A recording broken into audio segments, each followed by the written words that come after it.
Subscribe, like and share Ungli TV PK. Click bell icon also for more interesting videos. आज हम आपको pizza बनाने का आसान तरीका बताएंगे कि घर में पिज़्ज़ा कैसे बनाया जा सकता है आसान तरीके से। और जिन लोगों के पास ओवन नहीं है तो हम ये भी बताएंगे कि बगैर ओवन के पिज़्ज़ा कैसे बेक कर लिया जाता है। तो सबसे पहले जो आप लोगों को डो नज़र आ रही है, यह हमने इसको अब हमारा एक पतीला है जिसमें इसको हमने बेक किया था, तो ये इस शेप में आई है। ये जो डो थी इस शेप में आई है। और जो चिकन थी हमने उसको मसाला लगा के उसको हमने फ्राई करने रखी है ताकि वो फ्राई हो जाए। और अगर हमने उसको बेक किया था तभी ये शेप में आई है। अब हम सबसे पहले इसके अंदर लगाएंगे केचप।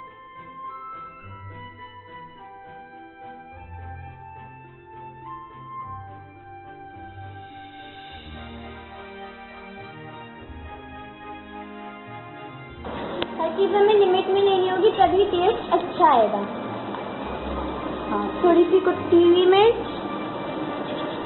बिल्कुल थोड़ी सी ही डालिएगा। अगर आप चाहें तो नहीं डाल सकते, अगर चाहें तो डाल भी सकते। तो हम इसको अच्छे से स्प्रेड करेंगे। हमारी टॉपिंग बनके तैयार है। केचप और कुटी हुई मिर्च पे जो हमने इसका वो किया था ये बिल्कुल रेडी है। अब हम इसके ऊपर डालेंगे चीज़। लास्ट में चिकन दली की सीधी डालेंगे।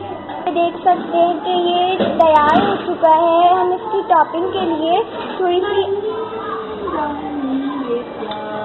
सी हमने इसकी टॉपिंग के लिए शिमला मिर्च इसके अंदर एडिट कर दी है और मोज़रेला चीज़ है इसके अंदर। ये जो पिज़्ज़ा था थोड़ा स्पाइसी पिज़्ज़ा था। इसके अंदर हमने जब इसको बेक किया था तो इसके बाद हमने इसके अंदर डाला था।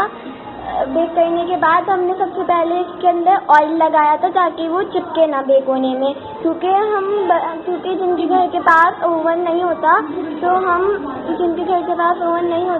उनको पतीले के अंदर बेक करना सिखाते, जैसे कि हमने दिखाया था आपको कि पतीला कौन सा था उसके अंदर हमने बेक किया था। ये है वो पतीला जिसमें हमने बेक किया था। Subscribe, like and share Ungli TV PK. Click bell icon also for more interesting videos.